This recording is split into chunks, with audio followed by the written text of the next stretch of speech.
नमस्कार दोस्तों, ये है बलिनो जेटा। बलिनो का सेकंड टॉप मॉडल 2026 मॉडल।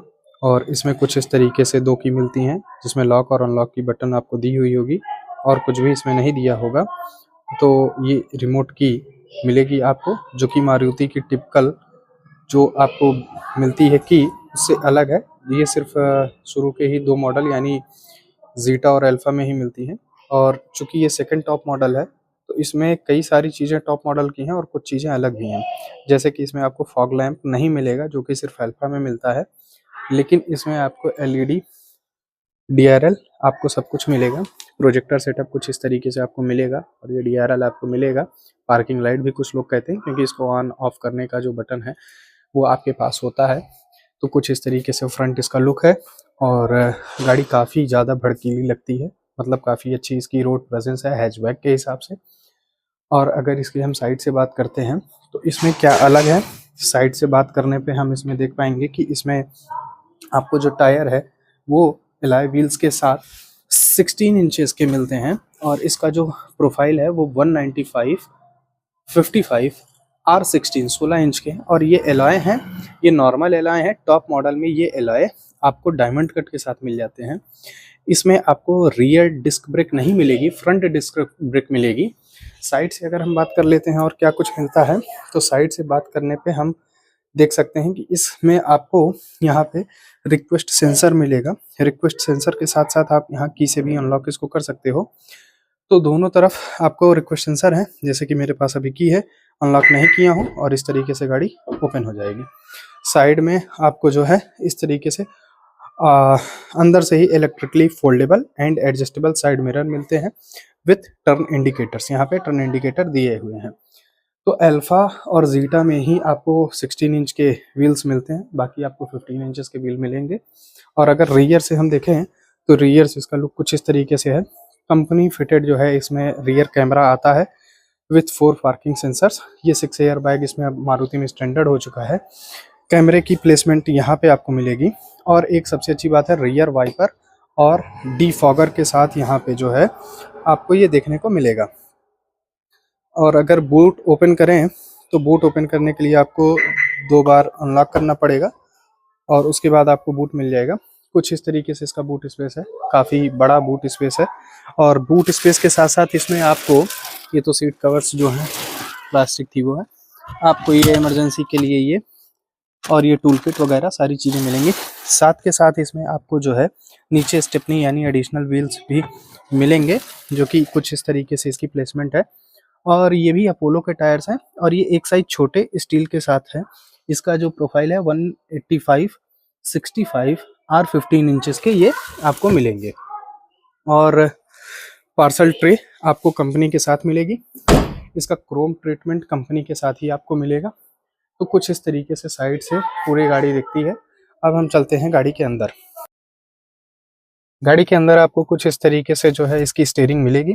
और अगर हम बात करते हैं स्टीयरिंग पे कंट्रोल्स की, तो आप देख सकते हैं कि स्टीयरिंग में लेफ्ट साइड में कई सारे कंट्रोल्स दिए हुए हैं, जो कि बेसिकली आपकी जो टच स्क्रीन है इसको कंट्रोल करने के लिए दिए हुए हैं। म्यूट अनम्यूट की बटन है, साथ के साथ कॉल के लिए आपको यहाँ पे बटन दी हुई है और वॉइस कमांड के लिए भी यहाँ पे बटन दी हुई है। राइट साइड आपका खाली है। राइट साइड में आपको केवल टॉप मॉडल में अल्फा में यहाँ पे क्रूज कंट्रोल भी मिल जाता है, जो कि इसमें मिसिंग है। अगर हम बात करते हैं यहाँ पे सेटअप की, तो आप देख सकते हैं कि यहाँ पे चारों यहाँ पे पावर विंडो की बटन दी हुई है। जो आपकी ड्राइवर साइड है ये ऑटो 1 टच अप और 1 टच डाउन भी इसमें है। यहाँ से आपका जो है आप लॉक अनलॉक कर सकते हो सारे गेट को। इसके अलावा यहाँ से आपका जो है मिरर का एडजस्टमेंट दिया हुआ है कि आप मिरर को यहाँ से फोल्ड अनफोल्ड और एडजस्ट सब कुछ कर सकते हो। इतनी चीज़ें यहाँ पे दी हुई हैं। साथ में यहाँ ट्रैक्शन कंट्रोल वगैरह भी दिया हुआ है। और ये यहाँ पे इसमें एलईडी का जो थ्रो है उस थ्रो को एडजस्ट करने का यहाँ पे दिया हुआ है 0 से 5 तक। अगर हम बात कर लेते हैं यहाँ पे इंफोटेनमेंट की तरफ, तो यहाँ पे मारुति की तरफ से बेसिक सा आपको इंफोटेनमेंट सिस्टम मिलेगा, जो कि है 7 इंचेस का टच स्क्रीन है। एंड्रॉयड और ऑटो वायरलेस इसमें चलता है। एप्पल कारप्ले वायरलेस इसमें काम करता है। इसकी जो स्क्रीन साइज है वो 7 इंचेस है। टॉप मॉडल में आपको जो अल्फा आता है उसमें 9 इंचेस की मिलती हैं। और ये जो साइड में ये भद्दा सा लगता है ना प्लास्टिक का पार्ट, वो उसमें आपको ऑटोमेटिक पूरा पियानो फ्रीनेस के साथ मिलता है, बहुत ही अच्छा लगता है वो। इसके अलावा अगर हम बात कर लेते हैं एसी की, तो यहाँ पे आपको एसी जो है आ, ऑटो एसी मिलेगा। इसमें सारे फंक्शंस हैं, फैन की स्पीड बढ़ाने कम ज़्यादा करने की, और फैन का थ्रो काफ़ी अच्छा है। यहाँ से आप टेम्परेचर एडजस्ट कर सकते हैं, कम कर सकते हैं, ऑटो का ऑप्शन है। फ्रंट और रियर एसी का आप इसमें कर सकते हैं। इसमें हाँ, एक एडिशनल चीज़ ये भी है कि इसमें आपको रियर एसी मिल जाती है। इसके अलावा अगर हम बात करते हैं बाकी चीज़ों की, तो आप देख सकते हैं यहाँ पे ड्राइवर के लिए सॉफ्ट टच का मटेरियल यहाँ पे दिया हुआ है। ये प्लास्टिक्स तो हार्ड है लेकिन फिर भी ठीक है, मारुति की ही आप कह सकते हो कि जैसे मारुति देते हैं टिपिकली वैसे है। यहाँ पे आपको आर्मरेस्ट है, आर्मरेस्ट ठीक है, लेकिन एक थोड़ा मुझे इसमें प्रॉब्लम लगती है कि ये जब आप सीट आगे कर लोगे तो ये थोड़ा पीछे पड़ते हैं। इसके अलावा इसमें स्टोरेज बॉक्स भी दिया हुआ है, कुछ इस तरीके से इतना स्टोरेज है इसमें, आप देख सकते हो कि इतना स्पेस आपको मिलेगा। इसके अलावा अगर आप स्पेस की बात करते हैं तो यहाँ हैंड ब्रेक के नीचे आपको एक स्पेस मिलेगा। इसके अलावा यहाँ पे आपको 2 बॉटल होल्डर, कप होल्डर, जो भी आप कह सको, जितना स्पेस है यहाँ पे इतना मिलेगा, और यहाँ पे आगे स्पेस आपको मिलेगा। इसके अलावा यहाँ पे ये इस तरीके से आप सॉकेट लगा के यूज़ कर सकते हो। यहाँ पे आप यूएसबी केबल लगा के इसके थ्रू चार्जिंग कर सकते हो। इसके अलावा अगर हम बात करें, यहाँ पे भी आपको कुछ स्पेस दिया हुआ है, जैसे अभी मेरा यहाँ फास्टैग पड़ा हुआ है, ये आप कर सकते हो। इसमें पुश स्टार्ट स्टॉप बटन दी हुई है, जो आप यहाँ पे देख पा रहे हो। ये एक बड़ी अच्छी चीज़ है कि इसमें मिलता है सेकंड टॉप और टॉप मॉडल में। इसके अलावा कुछ इस तरीके से इसका जो है इंस्ट्रूमेंट क्लस्टर है, आप देख पा रहे होगे, जो कि है तो बेसिक लेकिन फिर भी काफ़ी अच्छा है। यहाँ पे आपको टेम्परेचर और आपको सारी चीज़ें बेसिक इन्फॉर्मेशन मिल रही होंगी, और फ्यूल स्पीड हर एक चीज़ यहाँ पे मिल रही है। हालांकि अगर बात करें इसमें, आपको अभी जो माइलेज शो हो रहा होगा, एवरेज फ्यूल इकोनॉमी 9.6 की शो हो रही होगी, लेकिन ये टोटली सिटी की इसकी है, और सिटी में भी बहुत ज़्यादा bumper to bumper type traffic की है। कार की जो जनरली मैंने जब परचेस करके इसको हाईवे पे चलाया था तुरंत ही, तो पहले ही दिन शोरूम से निकलते ही और 80 से कम की स्पीड मेंटेन करने पे 70 टू 80, 22 टू 23 जो है ऑटो एसी के साथ ये आपको दे रहा था माइलेज। तो माइलेज प्रॉब्लम नहीं है। इसके साथ ही यहाँ पे IRVM आपको टॉप मॉडल में ऑटो मिलता है, इसमें मैनुअल है, तो ये मैनुअल डिमिंग आपको यहाँ पे मिलेगा। और ये आप देख सकते हैं कि बटन के साथ ये आपके ओपन और क्लोज हो सकते हैं। इसके अलावा यहाँ पे आपको 2 लाइट के ऑप्शंस दिए हुए हैं, माइक है, इसमें कोई भी शीशा नहीं दिया हुआ है, वैनिटी मिरर वगैरह, इस साइड मिरर है। ड्राइवर को कुछ भी तैयार होने की ज़रूरत नहीं है, driver will be always driver. यहाँ पे आपको इस तरीके से ग्रैब हैंडल दिए हैं, इस साइड कोई हैंडल नहीं है। तो ये कुछ आगे का इसका व्यू हो चुका है। जो सबसे मेन कंपोनेंट है वो होता है सीटिंग का। अगर आप इसकी सीट देख पा रहे हो बलिनो की, तो इसमें सबसे स्पेशल चीज़ यही थी इस गाड़ी को परचेज करने का और फ्रॉन्क्स वगैरह छोड़ने का, कि इसकी जो सीट्स है ना, जो कुशनिंग है, वो बहुत ही अच्छी है, विशेष तौर से स्पेशली फ्रंट सीट पे। अभी आप अगर देख पा रहे होगे कि जैसे मैं फ्रंट सीट पे बैठा हूँ, तो जो अंडर थाई सपोर्ट है, आप देखो मेरा पूरा जो नी है, नी के जस्ट नीचे तक पूरा थाई का यहाँ पे सपोर्ट मिल रहा है।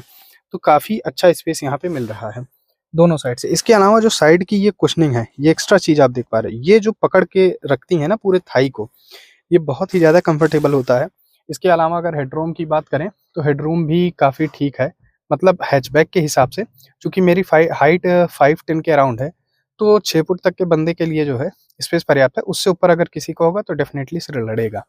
ये एक चीज़ है नोटिस करने की। और सबसे अच्छी चीज़ है कि हेडरेस्ट इसमें जो है एडजस्टेबल, पीछे भी 3 मिलते हैं, आगे भी दोनों मिलते हैं। तो इतनी चीज़ें आप यहाँ पे देख सकते हो कि दी हुई हैं।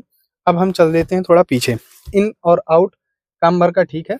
हाँ, स्टीयरिंग का अगर आप कहोगे एडजस्टमेंट, तो इसमें स्टीयरिंग का जो एडजस्टमेंट है वो दोनों है। तो इस तरीके से इसका कुछ हॉर्न भी है जो आपने सुन लिया, हॉर्न भी काम भर का ठीक है, डुअल हॉर्न इसमें मिले हुए हैं। अब चलते हैं पीछे। पीछे गेट की बात करें तो कुछ इस तरीके से जो है आपको गेट पीछे का मिलेगा। यहाँ पे स्पेस है, 1 लीटर की बोतल इसमें आप रख सकते हो। स्पेस कुछ इस तरीके से मिलेगा आपको। और आगे की जो सीट है वो मैंने पूरा पीछे तक की क्या की हुई है, पीछे तक मैंने उसको किया हुआ है मैक्सिमम जो हो सकता है। तो स्पेस हम देखते हैं कि अभी इसमें कैसा मिलेगा। इन और आउट करना हैचबैक है तो थोड़ा सा रहता है। और आप यहाँ पे देख पा रहे होंगे कि पीछे आप बैठते ही आप देखोगे कि रियर एसी वेंट दिए हुए हैं, और रियर एसी वेंट के साथ दो चार्जिंग सॉकेट यहाँ पे भी दिए हुए हैं, जिसमें से एक टाइप सी है और एक यूएसबी टाइप ए है। इसके अलावा नीचे थोड़ा सा स्पेस दिया हुआ है कुछ रखने का, बहुत बड़ी चीजें तो नहीं आ सकती हैं। कंपनी की ही जो बेसिक सीट है, कोई सीट कवर नहीं है। इस साइड कोई भी स्टेज नहीं है, स्टोरेज स्पेस नहीं है। इस साइड थोड़ा सा जो है यहाँ पे दिया हुआ है, ज़्यादा नहीं। और कुछ इस तरीके से यहाँ पे सीटें हैं। इसमें आपको सीट बेल्ट वगैरह सब, और हेडरेस्ट एडजस्टेबल एडजस्टेबल यहाँ पे हेडरेस्ट वगैरह सब दिया हुआ है, आप देख सकते हो। और इसके अलावा अगर मैं बात करूं अंडर थाई सपोर्ट की, तो आप देख सकते हो कि कुछ इस तरीके से अंडर थाई सपोर्ट है यहाँ पे, काफ़ी अच्छा है। और पीछे अगर मैं कहूँ तो अगर मैं इस तरीके से रिलैक्स पोजीशन में बैठता हूँ तब तो ठीक है, मतलब हेड का जो स्पेस है, ऊपर एरिया आप देख सकते हो कि 5-10 हाइट है, तो काम भर का ठीक है। लेकिन अगर मैं बहुत ही ज़्यादा कुछ कहूँ कि नहीं, एकदम एग्रेसिव होके बैठूंगा, एकदम पीछे होके बैठूंगा मैक्सिमम, तो फिर सर टच करेगा। लेकिन जनरली ये जो पोजीशन में मैं जिस पोजीशन में अभी बैठ रहा हूँ, ऐसे कोई बैठता नहीं है, थोड़ा रिलैक्स होके सब बैठते हैं, तो उस लिहाज से 5-10, 5-11, 6 फुट वाले बंदे का सिर छूने लगेगा, तो इतना स्पेस आपको मिलेगा। एक हैचबैक है, और बीच में जो हम्प है यहाँ पे वो एकदम मिनिमम सा है, तो बहुत ऐसे ज़्यादा दिक्कत आपको नहीं होगी, बहुत दिक्कत होगी। तो सीट काफ़ी कंफर्टेबल है, और सबसे बड़ी चीज़ ये है कि सीट जो है आपको 60-40 स्प्लिट के साथ इस मॉडल में देखने को मिलेंगी। तो आप देख सकते हो कि यहाँ से आपकी जो सीट है वो 60-40 स्प्लिट हो सकती हैं, और 60-40 स्प्लिट के साथ काफ़ी स्टोरेज स्पेस इसमें मिल जाएगा, कुछ इस तरीके से 60-40 का स्प्लिट इसमें मिल रहा है। तो काफ़ी चीज़ें हमने देख ली, अब बात कर लेते हैं स्पीकर्स की। तो आपको इसमें चारों डोर पे स्पीकर मिलेंगे इस तरीके से, और आपको 2 ट्विटर भी इसमें मिलेगा दोनों साइड डोर पे। जो साउंड क्वालिटी की मैं बात करूं तो साउंड क्वालिटी काफ़ी एवरेज है, मतलब मतलब ये अपग्रेड करने के बावजूद, 2 ट्विटर 4 स्पीकर होने के बावजूद मुझे काफ़ी एवरेज ही इसकी साउंड क्वालिटी मिली। किसी और दिन जो है साउंड क्वालिटी का अलग से टेस्ट इसमें हम करा देंगे। तो एक ओवरऑल बेसिक रिव्यू था, और डिटेल में कार के रिव्यू की बात हम करें तो उसको हम आगे फिर करेंगे। इस कार को आप कहीं पे भी परचेज कर सकते हो, लगभग यूपी में अगर आप परचेज करोगे 8.5 लाख रुपए से लेके 8.25 लाख के बीच में आपको ये ऑन रोड पड़ जाएगी, इररिस्पेक्टिव ऑफ सिटी, मतलब इसी के बीच में होगा मैक्सिमम अमाउंट, क्योंकि जो आरटीओ वगैरह है लगभग सब सेम रहेगा। तो आप इसको देख सकते हो, बात ये पड़ती है कि आप डीलर से कितना डिस्काउंट और क्या चीज़ें कैसे मैनेज कर पाते हो और ले पाते हो। तो अगले वीडियो में फिर मिलेंगे, थैंक यू वेरी मच।